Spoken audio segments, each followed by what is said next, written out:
What good is a 2-2 with Arsenal at Anfield if you're not going to read into some of the changes that Jurgen Klopp made, some of the changes you foresee coming, and some of the overall changes at the club that are in progress already, slash coming, slash what we see coming? There are kind of 3 big ones off the field and then loads of big ones on the field, and there's probably even more that we don't even know about yet. But I'd love to know what you guys think has been the biggest or most significant change. It doesn't have to be good or bad. We don't have to show judgment all the time. I just want to have a conversation about Liverpool and work out what it is that you think is the big shift right now. Because I was at Anfield for this result against Arsenal. I was looking at the Liverpool team and thinking, who is the future? Where is the future in this shape? Where is the future in what is going on this Jurgen Klopp-shaped Kloppmas field here? And it was a good result. There was, broadly, I think the thing to mention, first of all, is the atmosphere at Anfield right now is very dependent on what Liverpool we think turn up, what side it is that is going to reveal itself, if you like, out on the field. How is it that Liverpool are going to choose to manifest in this game? Is it that Liverpool are going to choose to be the poor Liverpool we've seen this season, or is it that they're going to turn up and put in a performance and show us a glimpse of what is possible, slash a glimpse of what might be possible in the future? Fortunately for me, when I went to Anfield, it was some of the latter rather than the former, and so on and so on.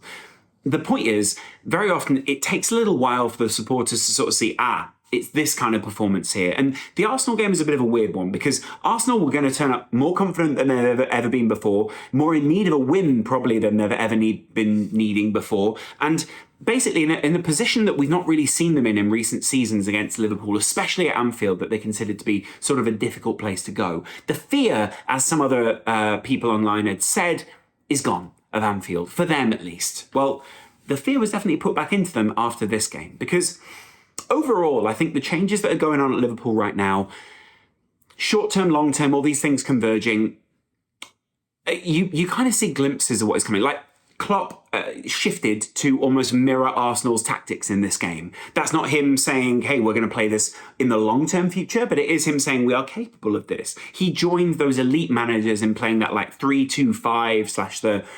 2-2-6 thing. And he decided that he was going to match Mikel Arteta up, which is almost a mark of respect towards Arsenal, but also showing, hey, this Liverpool team isn't just about 4-3-3, let's get it in this position, get it in that position and see what happens. Like, it's an adaptable, smart side, a side who can go toe-to-toe with some of the best. And to some extent, that is something that breeds positivity and confidence within the side, when the manager shows confidence in your ability to enact. But within that, there are a few individual performances which I think people either questioned or kind of worry about, right? So we'll start on the big one, Trent Alexander-Arnold. Gary Neville kind of ripped him after the game and said, I don't think he's putting in enough defensively. I think he's putting in some schoolboy performances and making some schoolboy errors, but going forward, he's fantastic. 50% agree, 50% disagree. I kind of agree with some of the defensive aspects, but I also think Liverpool were trying to play 3 at the back. Trent is naturally going to be pushing up more in a 3 at the back, right? Because Robertson drops a little deeper. Now, Robertson has also been pushing up a little bit more, So that's going to be a weird one as well. Like, when do they choose to go this way? When do they choose to go that way? Was it good to isolate Gabriel Martinelli against a Konate? Or was it good to isolate him against a Konate and a Trent? Or was it an adaptable thing? Is it not just one tactic? Liverpool were trying to get a little bit wider, get the ball to Salah, and then Trent was dropping into the midfield, so there was much less coverage in that back line, like he was doing the kind of matching up the Zinchenko role-y sort of thing. And very often, what I do love is you can see Trent, like a lot of people are, he can't read the game or X, Y, Z. He can read it. He does know where he's meant to be. He matches a lot of the time where Henderson's meant to, like his height on the field. Jordan is matched to Trent out on the field so that they're never caught too high up the pitch. There's times where he's wondering, but, And then other people then drew another question from that, right? Midfield, can Trent play there? Now, this is a question I asked years ago, and I asked it on the kickoff, I don't know, maybe even 4 seasons ago, maybe 3 seasons now. And I think it was Kieran Dyer at the time who said, no, he doesn't have the positional awareness. And I think broadly people still feel the same.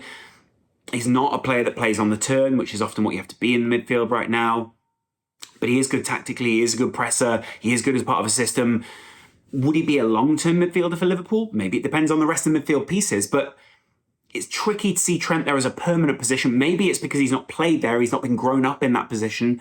And I love Trent. I love his vision. But the thing I love most about him is his relationship with the other players on the field. The thing that we love to see is A, the emotional bond between him and other players, but B, his vision for those passes. We love the switch between him and Robertson. We love the relationship in that triangle between Salah, Hendo and Trent. And we love that ball up front, which sometimes hits Bobby, sometimes hits Nunez and Gakpo types. So he's great for building relationships that he can then exploit. And he did that yesterday. He did that with this, put it through Zinchenko's legs, cross it into the box.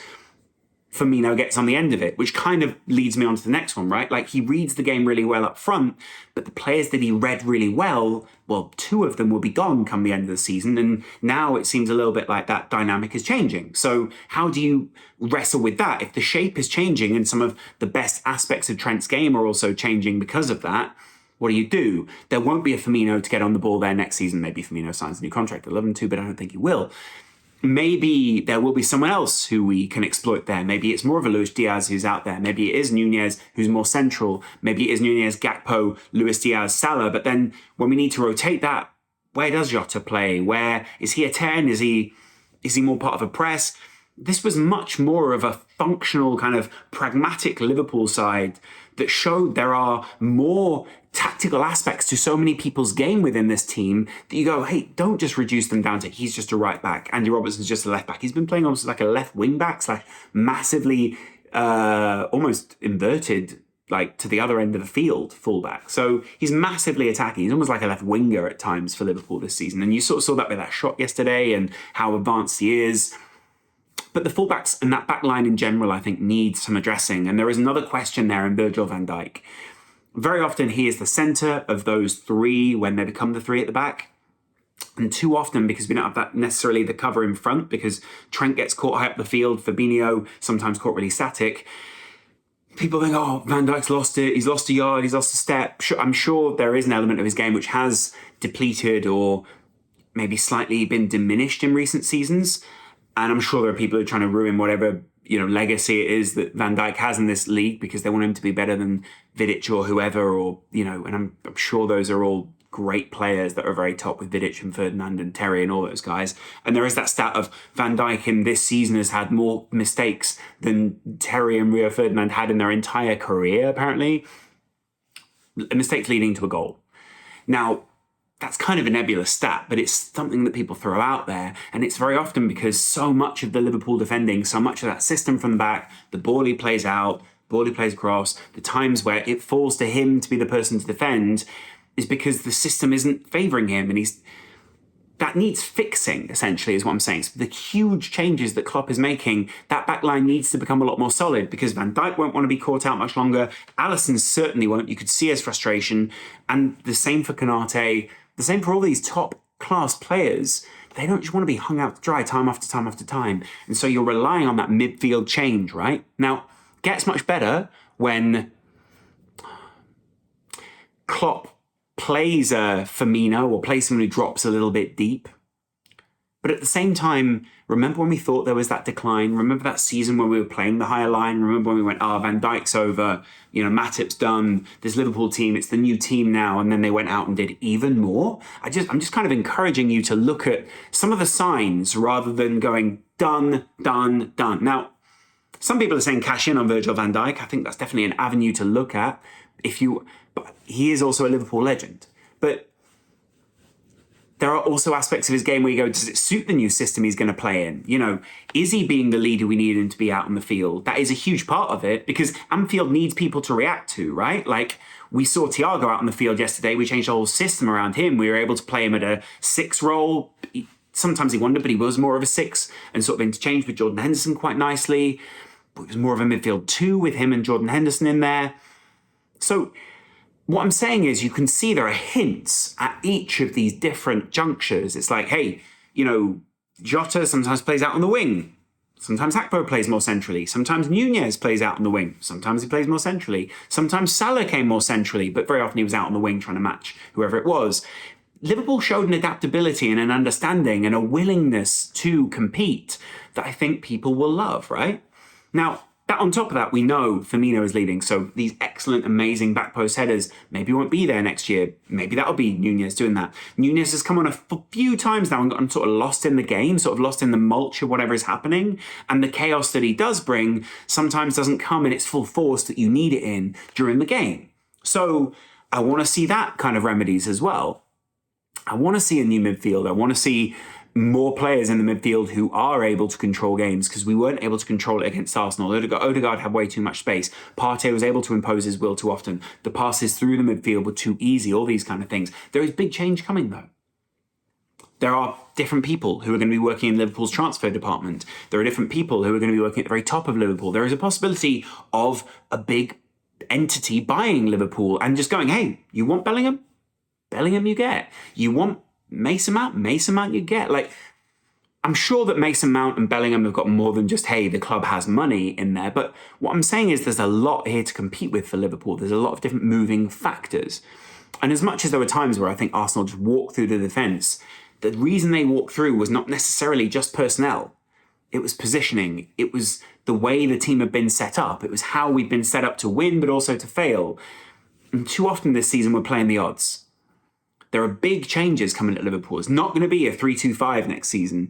It is going to be much more of a 4-2-4 or a 2-2-6 or like a 2-4-4. Like, there are weird shapes coming to this Liverpool team is what I'm saying. And I'm not quite sure that we're ready there, or we're quite like reading the team as a fan base yet. Like, we're kind of like a bit, hey, you know, show us what you're like before we cheer completely. Like, we're still Liverpool, we need to get behind you. We need to know what we're getting behind here. Does that make sense? So I'm interested to know what you guys think about the result, about the performance, about all these kind of things. It'd be fascinating to see in the comments. Like, if you can get down there, I'll answer all the comments. I'm going to try and get down there and chat to you guys. I think there are, like they said, half this starting 11 is possibly gone. Possibly some of the coaching staff will be changed. A lot of the starting 11. I mean, Nunez will obviously be in there. Hakpo will be in there. Is Salah an undroppable? Is Virgil van Dijk an undroppable after that result where we didn't do so well, where they were dropped? Like, Alisson for me is probably the only undroppable in the whole team. Maybe Trent at a push, but even then it's like, are Liverpool going to get a new right back and bring them in and then push Trent to another more advanced right midfield position? There are so many different questions I think we need to answer here, because it's clear that Jordan Henderson's a good leader, but is he capable of the full 90 week in, week out? Milner, good leader, capable of full 90 week in, week out. Van Dijk, Konate is clearly the future. Is Van Dijk passing the torch, or is he playing, like, what is going on there? Robertson, who do we have as a future left back if Robertson isn't in there? Is it Tsimikas? Is it someone else? Thiago came back.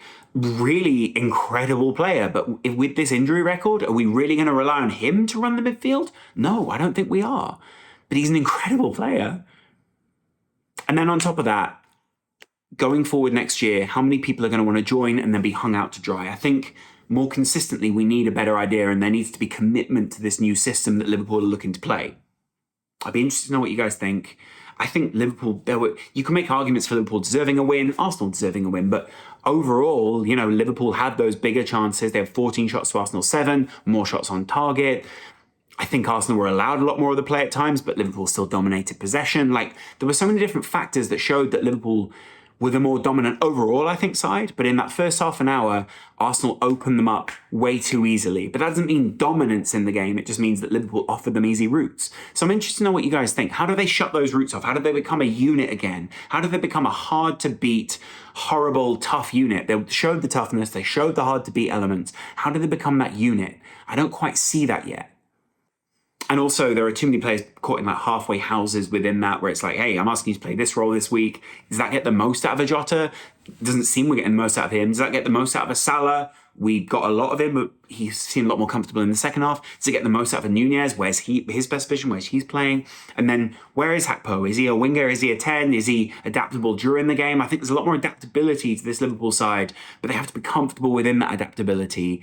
And that is what might be making us uncomfortable. We knew where Mane was. We knew Salah was. We knew where Firmino was. all these things that Klopp and Pep Linders and all these coaching staff are trying to achieve, is this just a blank canvas for us to just go out there and just go, hey, get to where you can in the league. We're going to play you here, here, and here, and you're going to learn in those positions. Was this another learning season with another high line, all these kind of different concepts? And are the players willing to do that? Are they invested in that? It is the end of an era. Firmino's gone, Mane's gone. You know, there are multiple different, Wijnaldum is clearly gone, but there are multiple different players within this system who are now on the way out. Who is it that's dropping? Who is it that's coming in? Some people say it's 4 players. I think it might be 4, maybe 5. What is it next? And is there a big name that we aren't expecting to leaving this summer? I'd be interested to know what you guys think. I'll see you in a little while. Much love. Bye.